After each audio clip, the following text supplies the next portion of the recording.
Where are we, Oscar? At the halls of residence of Barrockstadt University. And do we really have to stop here? The situation is incompatible with the pursuit of our journey. What are you waiting for, then? Wind them up. Find a way. There must be some sort of train-winding thing just laying around in this weirdo station. I have seen nothing that fits that description, Kate Walker. I guess we'd better find out, then. I do not like this station. The atmospheric humidity is detrimental to my sophisticated wheel workings. I will wait for you inside the train. Wimp. Oscar, see you later, alligator. In a while, Kate Walker.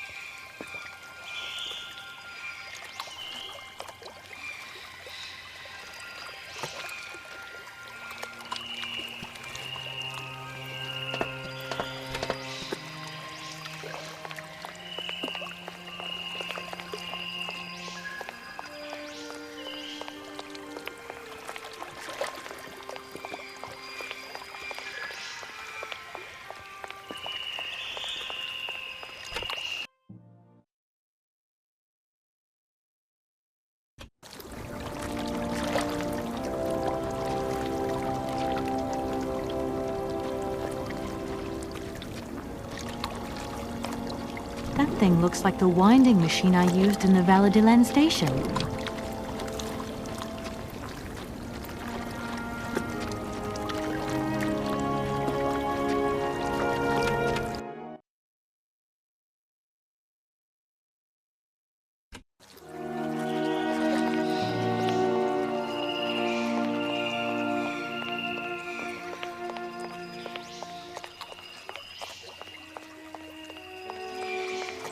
Kate Walker! Kate Walker! Come over here, please! I have something to say to you!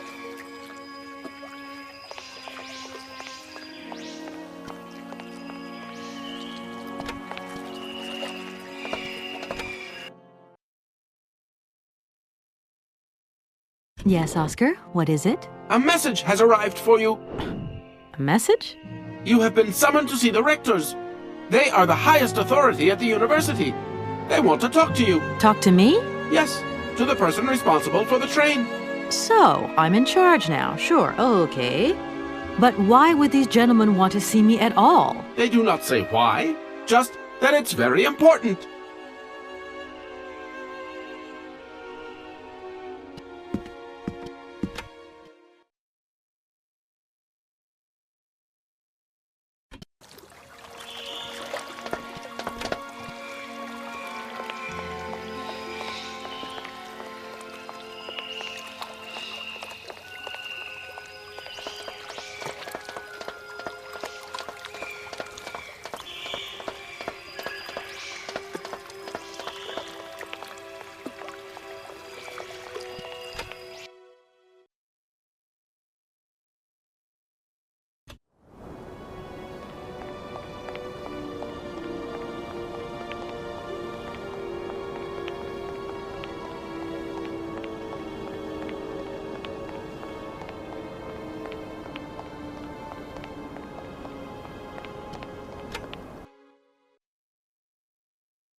Hey there, on the boat.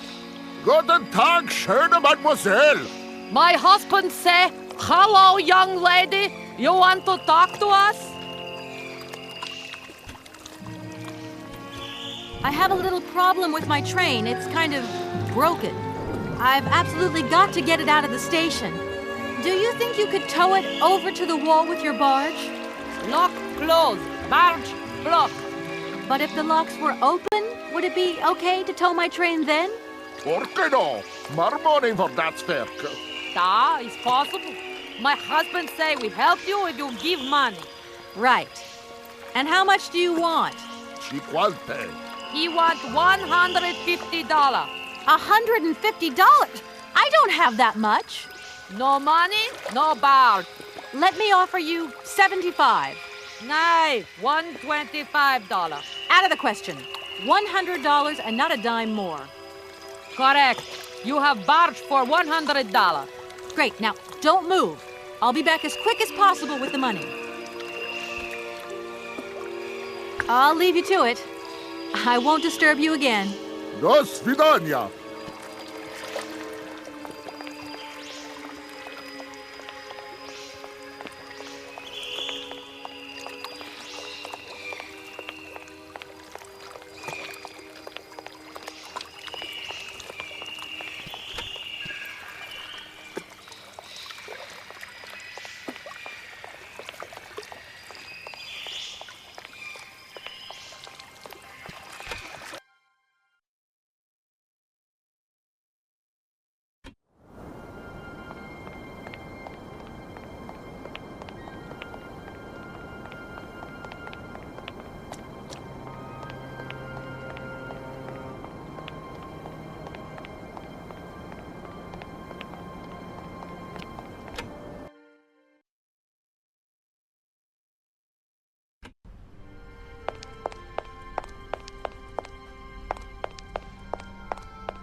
Good day to you, gentlemen.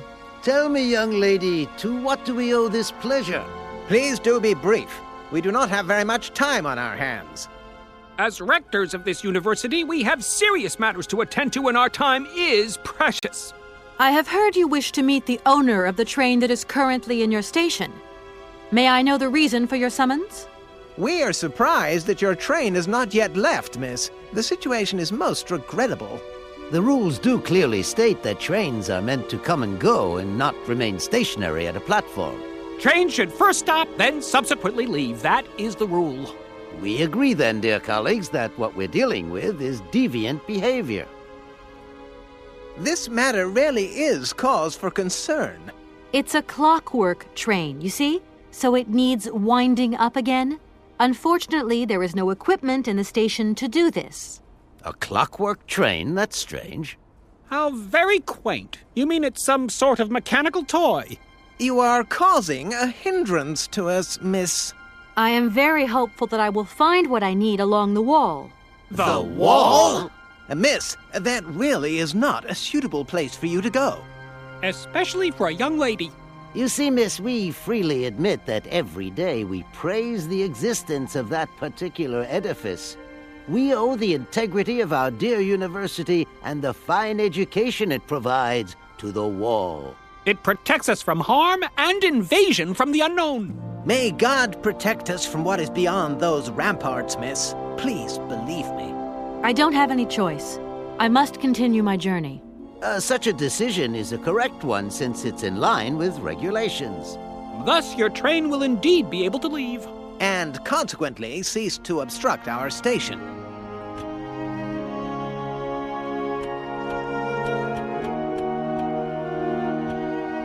You wouldn't know if there is any forest Sauvignon here in Barrockstadt, would you? Absolutely. When he says absolutely, he means, of course, absolutely none. What we mean, of course, is that we are absolutely positive there is no forest Sauvignon here in Barrockstadt. Really? Are you sure? Because I read in a book that Barrockstadt possesses a number of plants. I wouldn't mind getting a hold of some if possible. Out of the question, miss. The assistant rector means to say that our priority is for you to remove your train from our station. Your research will have to wait until your next stop. Yes, that's right. Your train must leave the station immediately, so please refrain from wasting our time in needless visitations. Don't forget the regulations, miss. Don't forget them. Trains should first stop, then subsequently leave. And quickly! Some sailors have agreed to tow the train, but I don't have enough money to pay them. I was wondering if you could help me out. For a while. I could work for the money. Please wait, miss. We have certain confibulations to attend to. That is right. We must confibulate between ourselves. A collegiate decision must be taken. I hope that we are not indisposing you in any way.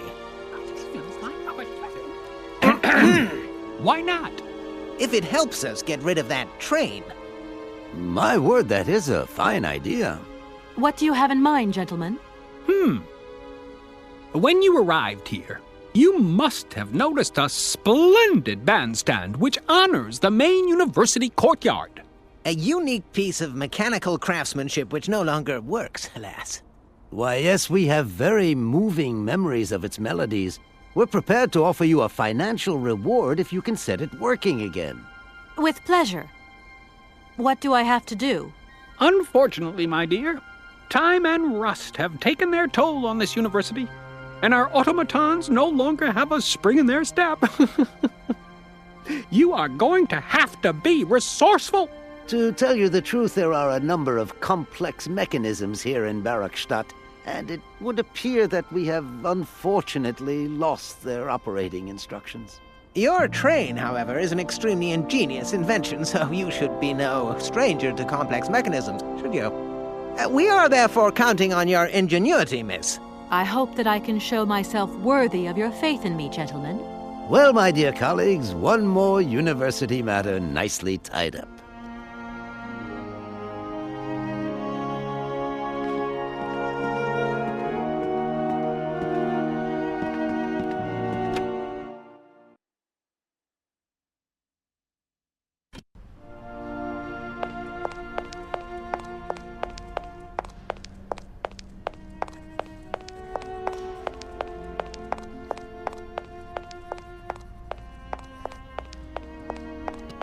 Excuse me.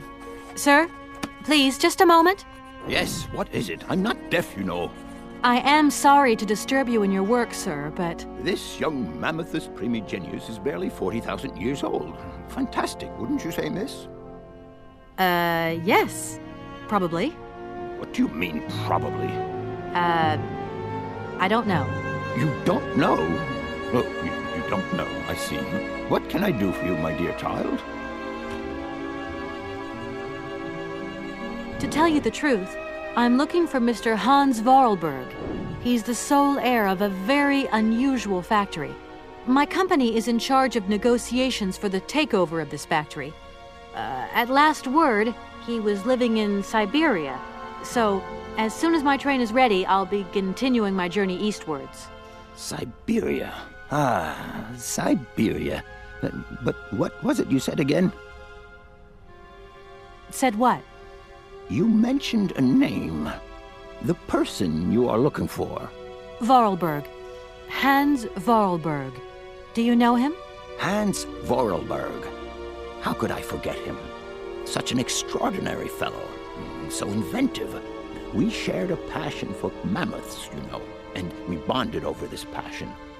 Without it, I confess, I would have had little to do with an odd, ageless retard like Hans.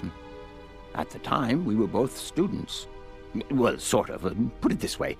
Hans had special permission to attend paleontology lectures. You see, he didn't really have the necessary qualifications. In exchange, Hans did a few odd jobs around the university. Your Hans Vorarlberg sounds uncannily like the one I'm looking for. I'm not sure, my dear. Hans was above all questions of money and business. Just to imagine him running a factory, perish the thought. Can you tell me a little bit more about him? He was always a mystery to me. He never said very much, never quite seemed to grasp what you said to him. He expressed himself instead through his incredible mechanical contraptions. His inventions, I admit, have been much appreciated by the university. The few times we really did talk, it was about his strange interest for mammoths and a doll. Some sort of doll that obsessed him. A doll, you say? Yes, he kept talking about it. One day he described it to me, a sort of children's toy, a miniature mammoth mounted by a mount. It appears he found it in a cave not far from his home. The event all sounds very dramatic. His account was slightly confused, but it awoke a great interest in me. What do you mean? To my knowledge, there is only one tribe who made figurines featuring a mouth, and that tribe is the Yukols. They live in the farthest reaches of Syberia, and for them, the dolls constituted a sacred object, illustrating one of their central legends. How such a doll made the journey from the frozen Siberian north to a cave in the French Alps is a mystery to me. Even today, it is beyond my comprehension. Have you considered that Hans Vorarlberg was maybe making it up? You said yourself he didn't seem to have all his mental facilities intact. No, that's impossible. Hans couldn't invent a story like that. The doll is a sacred part of the Syberia legend. He described it to me in exact detail. Syberia itself is a chimera that paleontologists of the world are very fond of pursuing.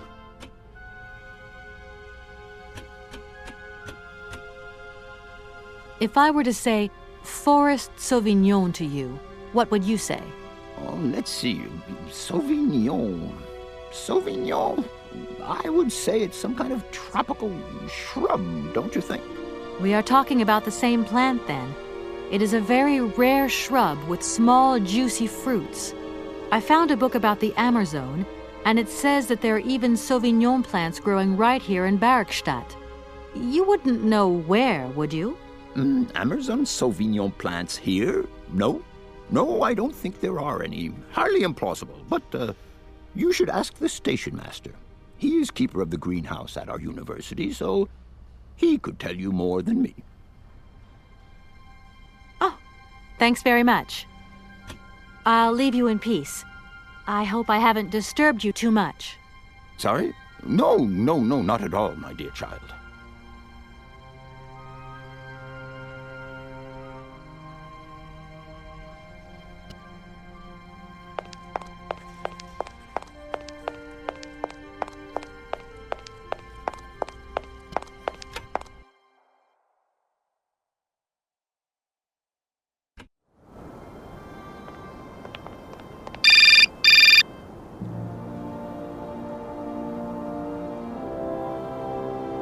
Hello?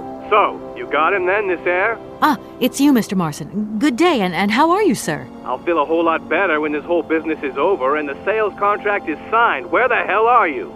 I'm in Barrockstadt. Bollocks, what? What in God's name are you doing there? It's a magnificent university town. It would appear Hans Vorarlberg once passed by here several years ago. So if he isn't there anymore, then there's no point hanging around. I hear what you're saying, sir, but I have good reason to believe that Hans Vorarlberg is still alive. For the time being, I'm trying to gather extra information from people who have known him. What's your next destination? I'm not exactly sure yet. Doesn't sound like you know too much, Kate. I just need a bit of time, Mr. Marson. Yeah, well, time is what you ain't got. Keep me posted.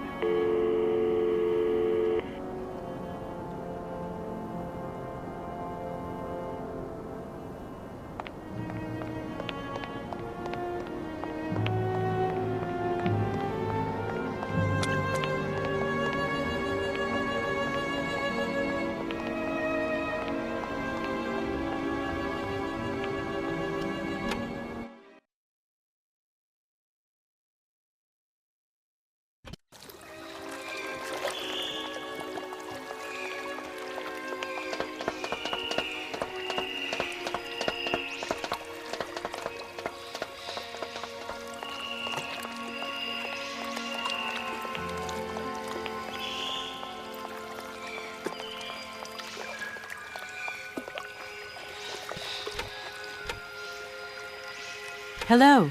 You arrived by train, I see. Yes, I've come from Valladolid. It's been a long time since I've seen a train here. Students, did you bring students with you? No, I traveled alone. Well, almost alone. I remember around the start of fall, trains would bring kids from all around the world here to study zoology and botany, paleontology, and all that stuff. This was a great university. And it isn't still great today, then? Today?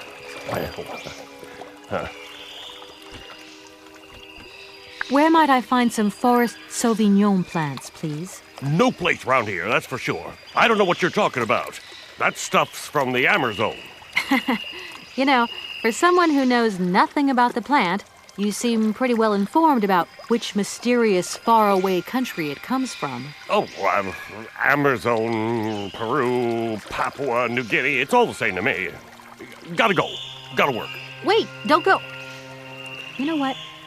I don't think he was being totally straight with me.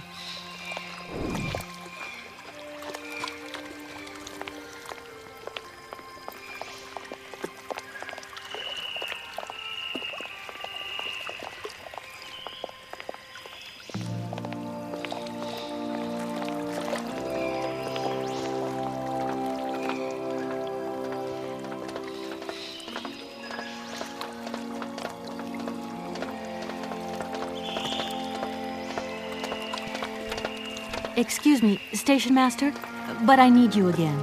Can't you see I am very, very busy? No. Well, I am. Very busy indeed. But, okay, I think I can give you a minute of my time. I want to know where the Barrockstadt Sauvignon plants grow. But I already told you, I don't know what you're talking about.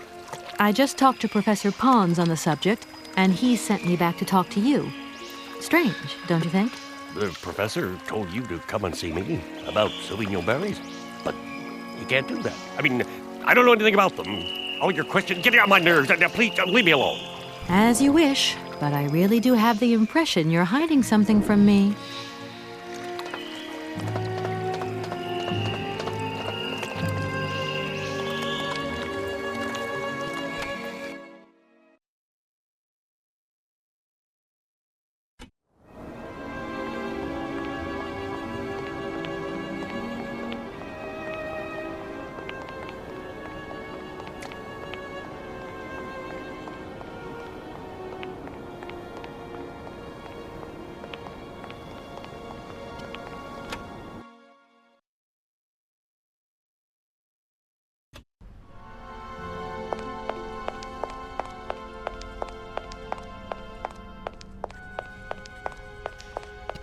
Do excuse me, Professor.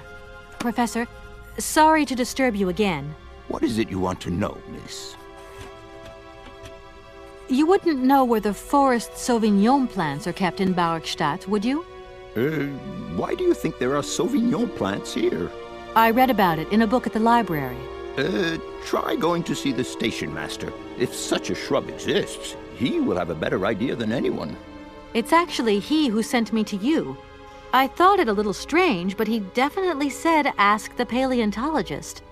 You're the only one here, aren't you? Yes indeed. What a strange way to behave. Well, I think he must have made a mistake, that's all. Nobody tells me anything here. Maybe you should ask the rectors. After all, they are in charge of the university. All right, thanks. I'll leave you in peace.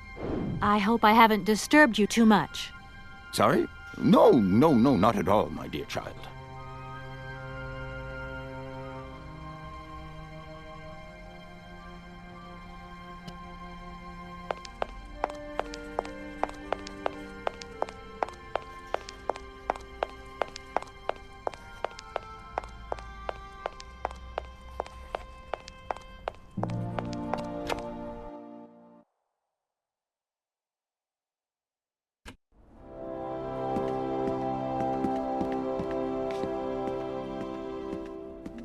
Gentlemen, forgive me for disturbing you again, but I have a little problem. A little problem. Everyone has little problems now, you know. They are kept to oneself, and they don't stop the world from turning. Nor trains from leaving stations. Are you sure there are no Amerzone Sauvignon plants in Barrockstadt? Because I have just interviewed the Stationmaster and the paleontologist, and what they said really didn't convince me that there wasn't any here. We are quite definite on this point. There are no Sauvignon plants growing in Barrockstadt. You see, miss, the Amerzone Forest Sauvignon is a rare shrub that requires very special conditions for growth. That's right. Conditions that are very hard to reproduce, believe you me. Difficult, but not impossible. Fortunately, our garden has proved very successful. Your garden? So, there is a garden in Barrockstadt? Oh, the garden. Well, if there was one, it would be only a little garden hidden behind the station. But our stationmaster would be very proud of it. He would take very good care of it, too. Everything would grow marvelously if we were able to cultivate it at all, and it would be all down to his gardening prowess. And we would be proud as punch. And we wouldn't forget the role the paleontologist might play in this. What's the paleontologist got to do with it all? Without him and without his laboratory, how would we make the wine, do you think? And it would be good wine indeed, my dear colleagues, would it not? Oh, yes, a delightful balm to soothe away our long hours of toil and our heavy responsibilities. We would wait impatiently every year for the arrival of the year's produce. So, if I have understood you correctly, there are indeed Sauvignon plants in Barrockstadt. They are cultivated in a garden behind the station, then turned into wine by the paleontologist's loving care. And finally, the pleasure of tasting is yours. If I'm not very much mistaken, gentlemen, you have a minor racket operating here. Miss, you do go jumping to some hasty conclusions. We never said that. That's not what we said at all. We were talking in the conditional. You know, with ifs and woulds. So, what would happen if I had such a hunch? You would have to keep it to yourself, of course. Yes, if you would be so kind as to keep it a secret. It would only be a small local concern, producing barely a few bottles every year. That's right. Nothing so grandiose as a business. Otherwise, we'd be liable to be fined. So, we can't count on your discretion, can't we? Don't worry, I have no intention at all of getting messed up in anything. Here we are, busy chatting, and look at the clock. It's tea time. Already? My word, doesn't time fly by? Thank you for a charming visit, miss. And thank you, gentlemen.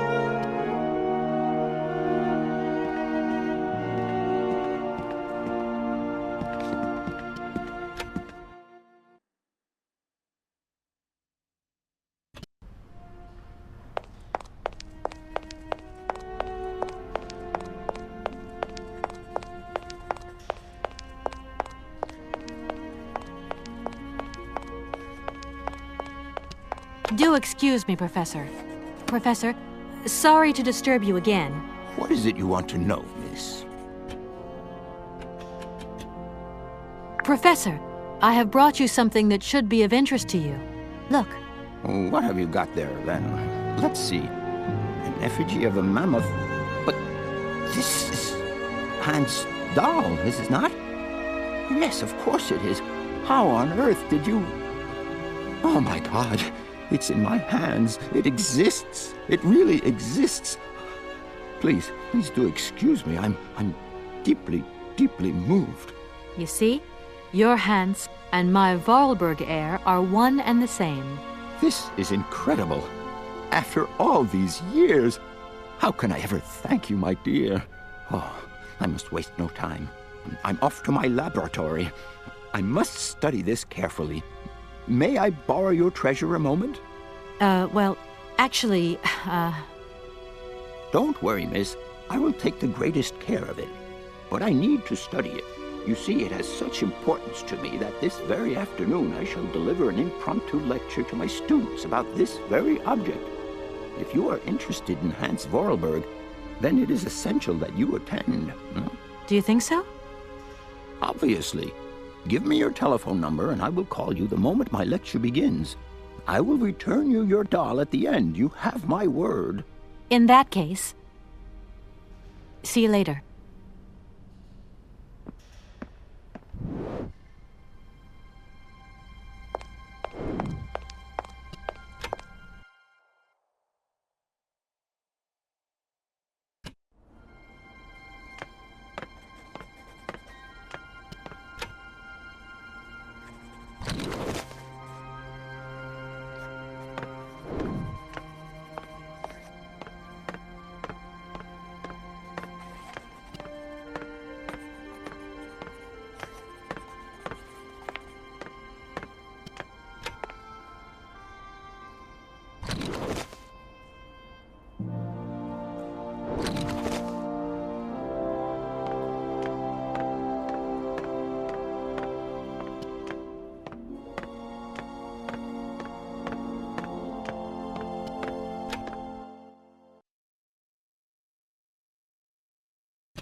Excuse me, Station Master, but I need you again. Can't you see I am very, very busy? No. Well, I am. Very busy indeed. But, okay, I think I can give you a minute of my time. You have been playing with me, haven't you? You knew very well there were forest Sauvignon berries in the station garden. No, not at all. I've never seen your Sauvignon things. You don't have to lie to me. I know all about it. You and the rectors are in cahoots, and the professor's lab has been turned into a distillery. You've all got a nice little smuggling racket on the side. Smuggling racket? Hey, lady, you're going a bit far there. It's just a little on-the-side thing we got going, that's all. It's just for ourselves. Hey, honest. You should be ashamed of yourselves. Aren't you worried about the reputation of this fine university? The authorities should be informed of this. But we haven't done anything wrong. It's not a crime. Can you open the gate to the garden, please? Oh, sure. No problemo. Right away, miss.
Please feel free to visit the garden at your leisure.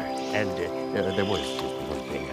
I'm not a liar. Not really. Just mum's the word. There is the reputation of the university to think about. I have superiors, and I have to do what I can. I understand. Don't you worry. Oh, thank you, miss.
Impossible to reach it.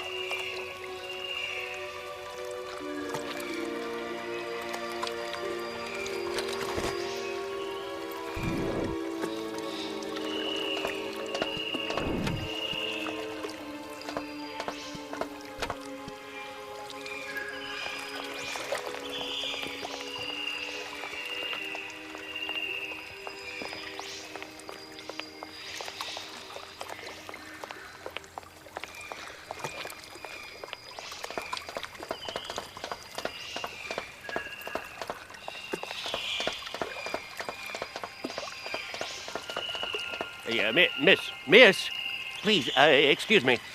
Ah, Mr. Station Master. Rest assured my train will no longer be cluttering up your station. You must be happy. Oh, yes, very happy, of course. There was just one thing I wanted to... Yes? You know, I want to apologize for our little misunderstanding. I brought you a bottle of wine. Barrockstadt Sauvignon. Very good beer. Let me know what you think. I'm very touched. Thank you. Good luck on your journey, lady. Thank you.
Gentlemen, forgive me for disturbing... A little... They are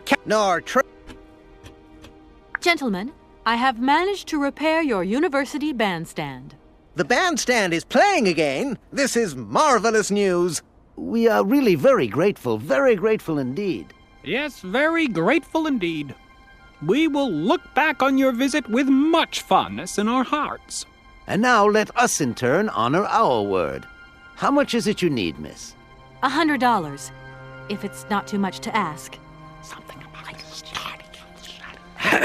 We agree to grant you the aforementioned sum, miss. You may now leave with your train. And while we're on the subject, when will you be leaving? Yes, because now you should relocate your train as quickly as possible.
There you go. Here's your money. I've checked it. It's all there. Ah, thank you. Not difficult get that out. See? You are a real businesswoman. I'm not the only one around here. We pleased to do deal with you. Now, you open lock or we no help you. Why didn't you manage to open them? After all, you don't have to be a genius. Ma vorbat pensiroso esto, di kleiner madam. No se sei mar alles non comprendo, en allora kaput, en andere bordel. Wirs war moi. On boom telefonieren, kaput. My husband say instructions complicated. No understand manual. My husband angry. Very angry. Oh, now telephone broke. Kaput. Now that is annoying. What are you going to do next? We wait repairman. Well, I don't have the time to wait. I'll have to go have a look. There must be some way of releasing the opening mechanism. Take key. Sailor always need key for lock. Okay, thanks.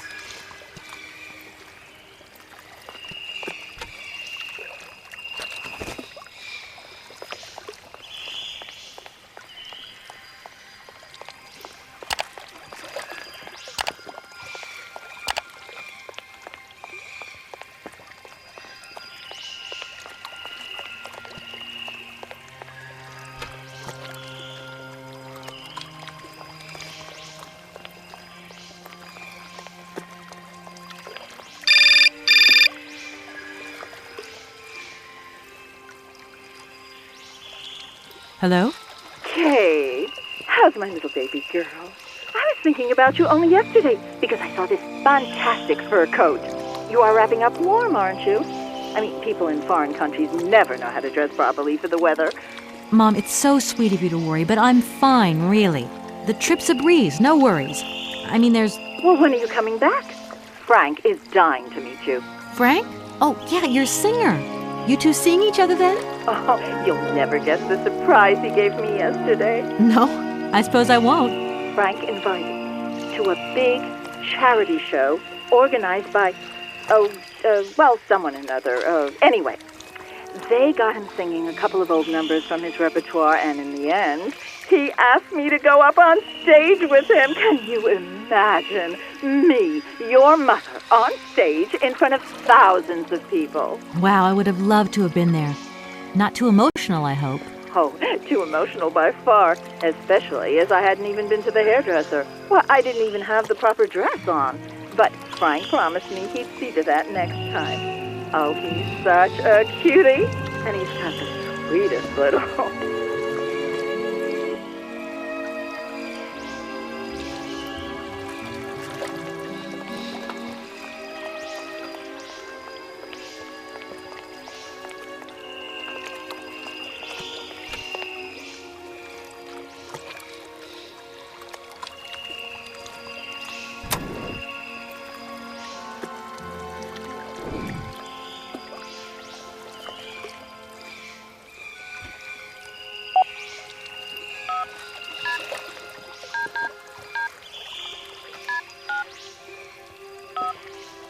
Welcome to the East Block Control Center.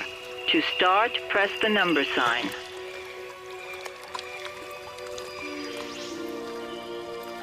If you are using the Haltenberg lock, press 1. If you are using the Morloff lock, press 2. If you are using the Koningpass lock, press 3. If you are using the Barrockstadt lock, press 4. To return to the last command, press the number sign. If you want to raise the water level, press 1. If you want to lower the water level, press 2. To return to the last command, press the number sign. You want to lower the water level in the Barrockstadt lock? To confirm your choice, press star. To return to the previous command, press the number sign.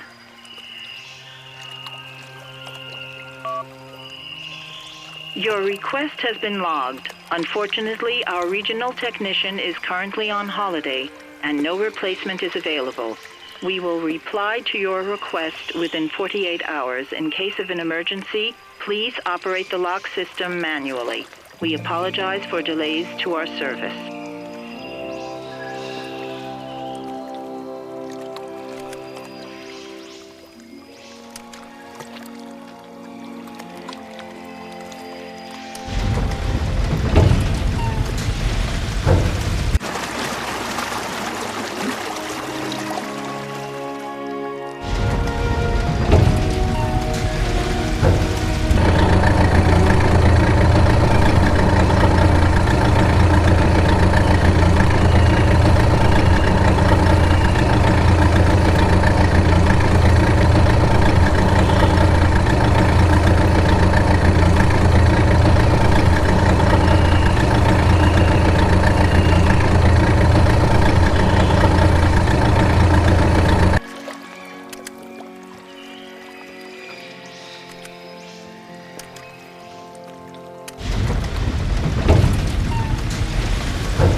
Hey there! On the boat! Barge on other side! You still need us? What do we do now to tie my train to the barge? Mademoiselle Takatak, Loco Coco Mitchen. What did your husband say? You attach chain to train and chain put train with barge. Hop! Catch it up.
Hello, Kate Walker here. Miss Walker, this is Professor Pons.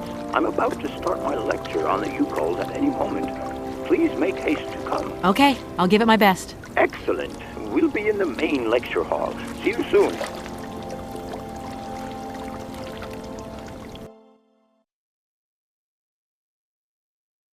Ah, there you are, Miss Walker. Good, good.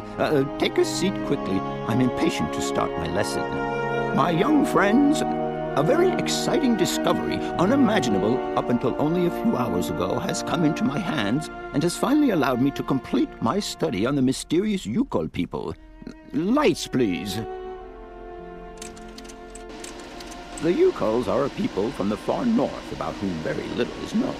They live far away, very far away, on the frozen borders of Syberia. This distance and the climatic conditions of the region, which are unfavorable to human existence, have limited the size of the Yukol population and kept it out of reach of the scientific world. The handful of slides that follow are actually the only documentation we have in our possession. It was a Russian explorer who made these drawings and took these photographs 100 or so years ago. Today, we owe what we know about the Yukol people and their culture to him. We know that the origins of the Yukols date back to the last ice age. And curiously, evidence of their presence has been found in Western Europe, and more precisely in the prehistoric caves at the heart of the Alps. This people, it seems, undertook a long migration over centuries towards the far north of the globe. The reasons for this migration are due to the importance of the mammoth in their craft, trade, and culture. They used them for transportation and as beasts of burden. The mammoth brought them meat, skins, fat, and ivory. Man and animal lived in symbiosis. There's no doubt about it. Mammoths started to drift away from the region due to changing climatic conditions, and the Yukos followed them to the north, to the edges of Syberia. Prehistoric cave drawings, identified as Yukol in origin, first led me to the extraordinary hypothesis that the Yukols had managed to domesticate the mammoth. They are, to the best of our knowledge, the only prehistoric people to represent a man riding a mammoth. Today, because of this genuine mammoth skin effigy, identified by myself as an authentic Neolithic object, I can confirm this hypothesis. Yukol forebears managed to tame mammoths. Prehistoric man uses little imagination. He draws what he sees and represents scenes from real life. This familiar day-to-day object is actually a children's toy. As we have seen, Yukol existence was inextricably linked to that of the mammoth. They used its skin for clothing and to make the roofs and walls of their houses. They used the tusks to build the frameworks of their homes, as well as weapons, tools, and jewelry. Curiously, the disappearance of the mammoth 12,000 years ago had no immediate effect on the Yukol's way of life. It seemed that for a long time after, the people maintained their strong bond with the mammoth through the centuries. As incredible as it may seem, the Yukol people have continued right up until the start of this century to feed themselves on mammoth meat and to use the skin for clothing and shelter. Their ivory craftwork industry is still flourishing. It would appear that to preserve ancestral customs, the Yukols learned how to exploit through the centuries the large number of frozen mammoth carcasses that were perfectly preserved in the ice of the Siberian tundra. They have been able to live mainly off this enormous freezer stock for almost 30 centuries. As plausible as this explanation may seem, it seems it is not enough for the scientific community who, I will confess, is greatly perplexed by the question. In the absence of acceptable scientific evidence, we have to make do with Yukol shaman artifacts. The research department that I have the honor to represent today lends no credence to the myths and legends that these tribal charlatans peddle. We have to take their stories at face value. mere tales to while away the long Siberian winter. The legend of the Siberian Ice Ark is a very good example. You are invited to find out for yourselves from the pamphlet that I had passed around to you. This legend would have us believe that today, somewhere on a lost island to the north of Syberia, there are living mammoths still in existence, a sort of hangover from the Ice Age. This small herd has been miraculously preserved for more than 120 centuries by the Yukul's tender care, and the island on which the pachyderms are said to live is called Syberia. My friends, I advise you to resist the temptation you may have to believe in this pish and tish. The island of Syberia is not charted on any map, and the idea that mammoths have survived to the 21st century is an idle scientist's pipe dream. The Yukuls were sadly among the first victims of the colonization of continental Siberia led by the Russians in the 20th century. The Kolkhoz and Sovkhoz systems, as well as the exploitation, disdain, and humiliation people had to suffer, marked a definitive break in the Yukul's traditional lifestyle. Since the collapse of the communist regime, the Yukul population finds itself confronted with the same political and social upheavals that other Siberian communities are experiencing. There are two consequences to arise from this. Some Yukuls have lost their tribal identity and have integrated into the Russian population.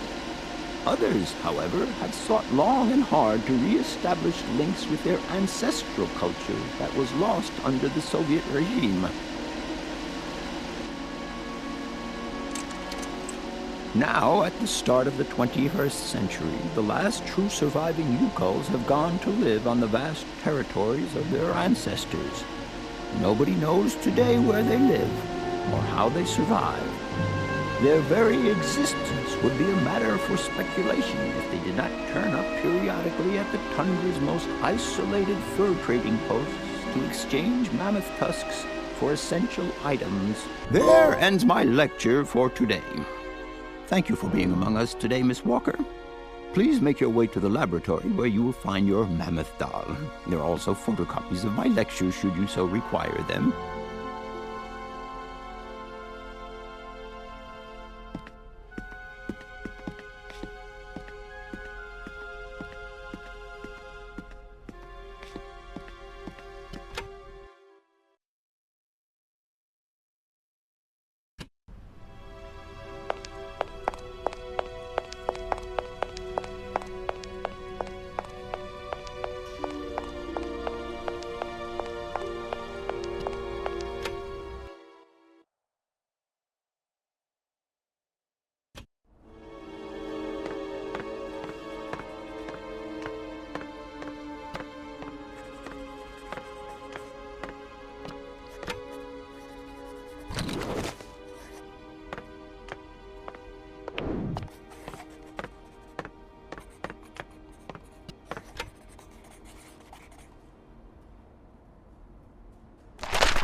I have some very sad news.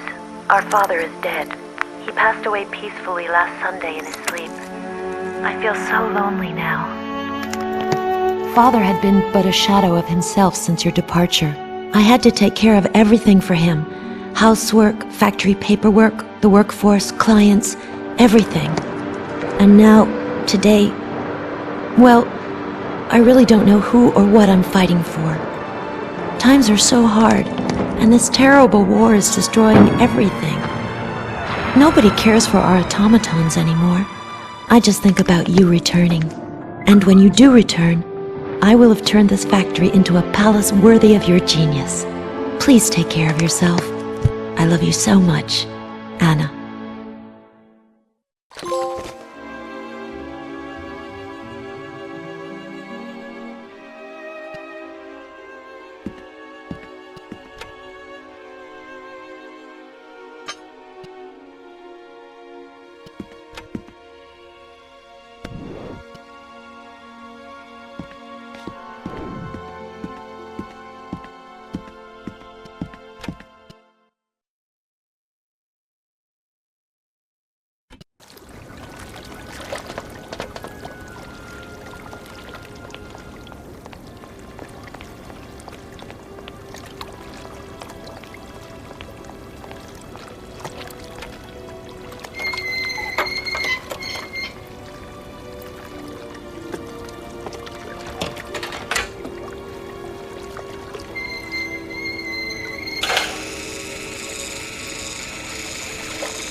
Hello? Where are you? Hi, Dan. I'm in Barrockstadt. Bollock, what? Is that a town? I hope the man you're looking for lives there. Are you coming home soon? From what I gather, it's one huge university with an extraordinary station, aviary. If you could only see it, there are trees and birds everywhere. It's so weird here. Sounds like a great place for a bit of sightseeing. So, are you coming back soon? I don't think so. In fact, the train I'm traveling on has some kind of a mechanical problem. We've been forced to stop here. Us? I thought you were alone. Who's with you? Oscar, the train engineer. You're messing around with mechanics now, are you? Don't be so stupid, Dan, please. Oscar is an automaton created by Mr. Vorarlberg, the man I'm looking for. And he's not any old robot. He's a sophisticated butler type, if you see what I mean. He's a bit obsessive as well. Kate, I don't know what they're feeding you in Europe, but don't you think it's time that you came home? But my mission still isn't finished. To hell with your mission. I don't know why you accepted in the first place. If you just stuck to the middle of the road, then we wouldn't be in this mess. We? If there's any mess, it's me who's in it. And while I'm trying to come to grips with strange towns, you, my darling, are sitting at home on your butt. I seem to remember we had nothing against my departure. It was only going to be 2 or 3 days, Kate. Please, try to put yourself in my shoes. Your shoes? Not only do I have to fit myself into your diary, but I've got to get myself into your shoes as well? Is there anywhere else Sir would like me to put myself while we're on this subject? Look, I don't want to talk about it now. Call me back when you've calmed down. I was perfectly calm before I picked up your call. I only wanted a few words of encouragement, not your disdain. Was that too much to ask? You can be such a selfish... Takes one to know one, sweetheart.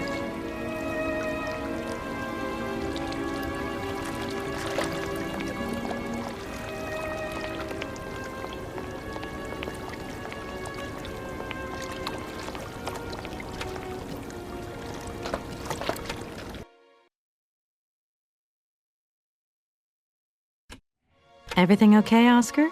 Yes, Kate Walker. I am awaiting your instructions. Oscar, if you tell me one more time something's missing, I'll... Everything is ready. Take your seat, Kate Walker. We are leaving. I'll... Okay...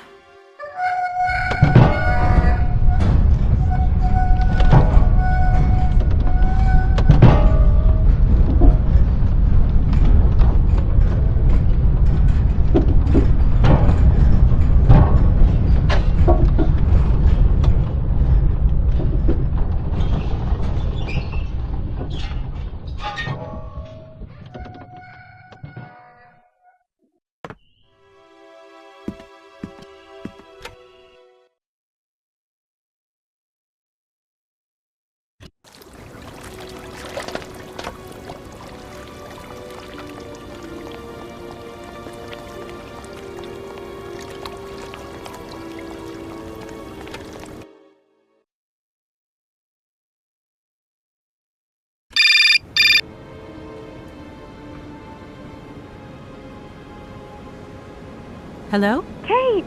Oh, is that you? What's going on? Well, I finally got the mechanical train wound, and I hope it's going to take me to Hans Vorarlberg. I had to sort things out with a couple of weirdo sailors, and they probably ripped me off. But now I'm blocked behind this massive wall. You should see it. It's huge. I'm not talking about that. I want to know what's going on with Dan. What do you mean? I bumped into him at Maggie's do, and he said you'd argued. That's a bit over the top. Things got a bit heated the last time we called, that's all. No need to go overboard. I don't mean to be melodramatic, but he didn't seem in such great shape. He had his down-in-the-dumps head on. Like Dan has a down-in-the-dumps head. Well, yeah, when that shock of hair flops over his forehead and his eyes mist up and his eyebrows kind of creased together. I'd never noticed. Maybe I did go a bit too far, but he's got such a goody two-shoes image of me that sometimes I just lose it. And this case is taking up a lot of headspace. I was just looking for a bit of compassion. Well, you sure got mine. So, what's going down? Like I said before, I'm kind of getting somewhere, but it's slow. This Hans Vorarlberg guy is getting more and more fascinating by the day. Okay, well, anyway, it doesn't sound like you're bored. Not like back here in the office. Every day is boredom day. Just no fun without you. When are you coming back? Shouldn't be long, I hope. Look, I've got to go. See you soon. Well, call us again real soon. And be easier on Dan next time, huh? I'll try.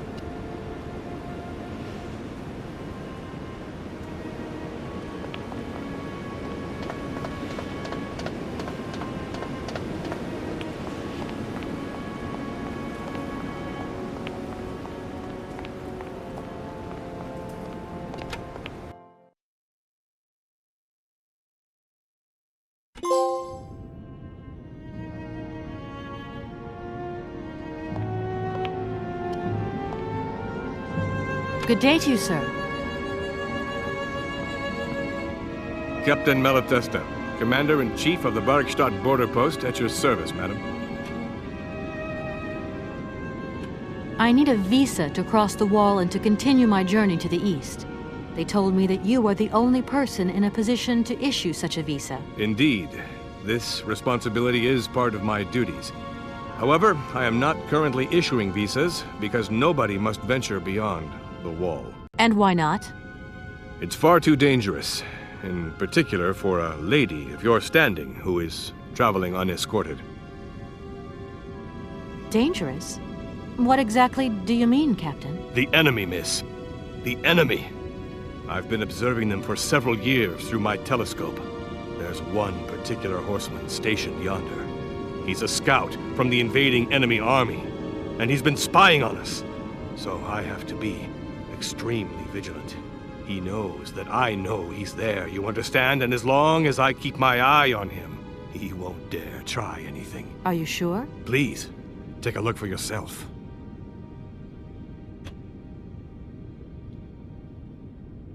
Don't mind me if I retire, Captain. Please, madam. My respects.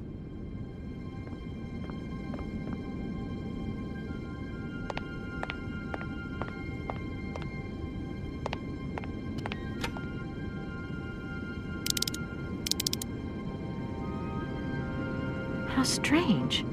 I can't see a Cossack horseman at all. There's just a dead tree in the middle of an empty plain. That poor captain must have really bad eyesight.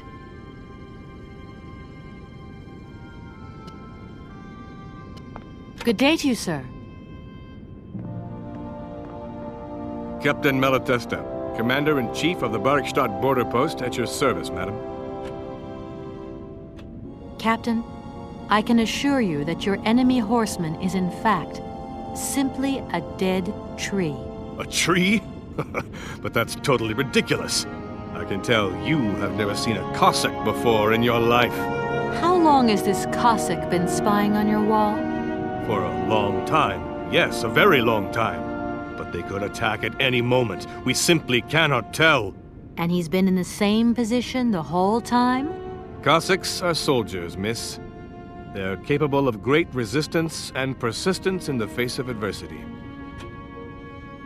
Don't mind me if I retire, Captain. Please, madam. My respects.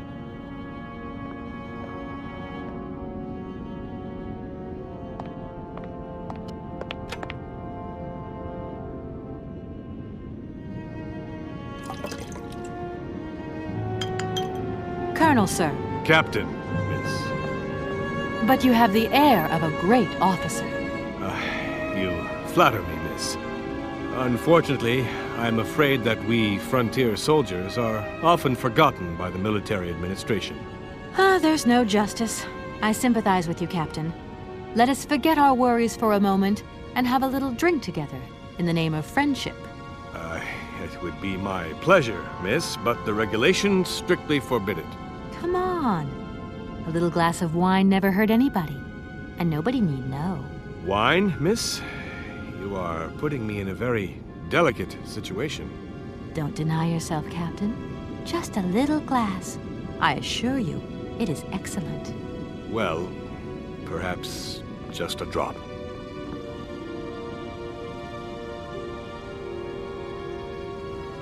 Here's your glass. To your good health, Captain. And to yours, miss.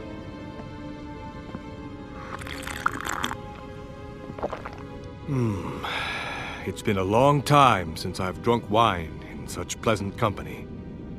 I admit, it is excellent. Isn't it? You wouldn't think it came from Barrockstadt. It is made from the Amerzone forest Sauvignon grape that has been miraculously conserved and cultivated in the station garden. Well, well, well. The university authorities kept that one to themselves. You know, Captain, it is essential that I continue my journey eastwards. Please, don't even think about it. As I've said, it's extremely dangerous. The enemy is spying on us. Perhaps your Cossack horseman isn't quite what you thought. Perhaps it's just a dead tree twisted into a strange shape. You should take another look. You never know. Go on, Captain. Give it a try. So be it. I will make this concession to the fairer sex, miss. But it does seem to be quite ridiculous.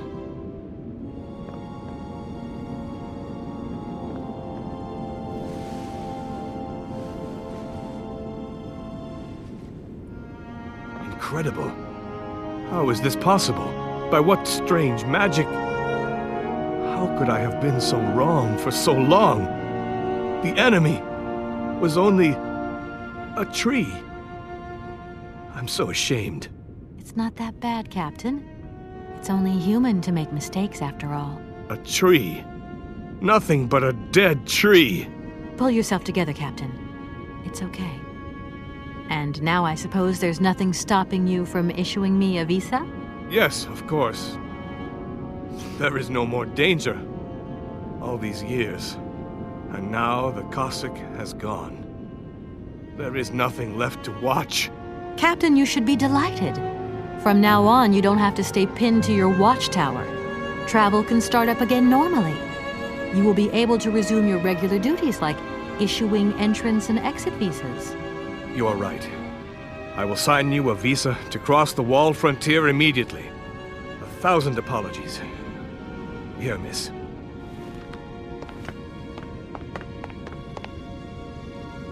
Thank you, Captain. And keep your eyes open. Miss, if we could keep this between ourselves, please. For the sake of my honor. You understand? You have my promise, Captain.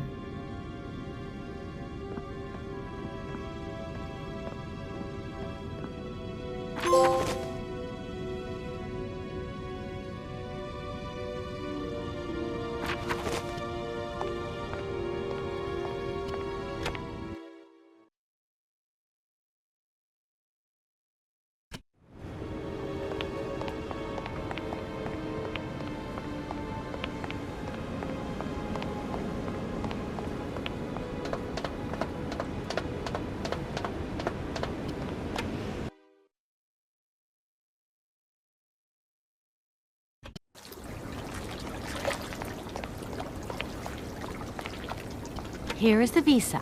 I hope it's regulation, my dear Oscar. It is regulation.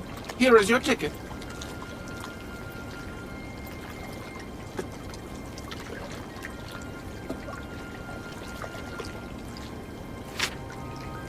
Have a good journey, Kate Walker. So, can we go now? Indeed. We are already very late, Kate Walker.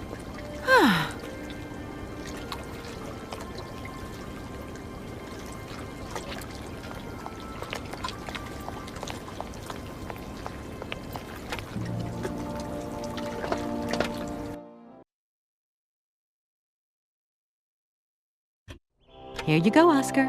Now, please return to your seat, Kate Walker. Yes, Oscar. Immediately, Oscar.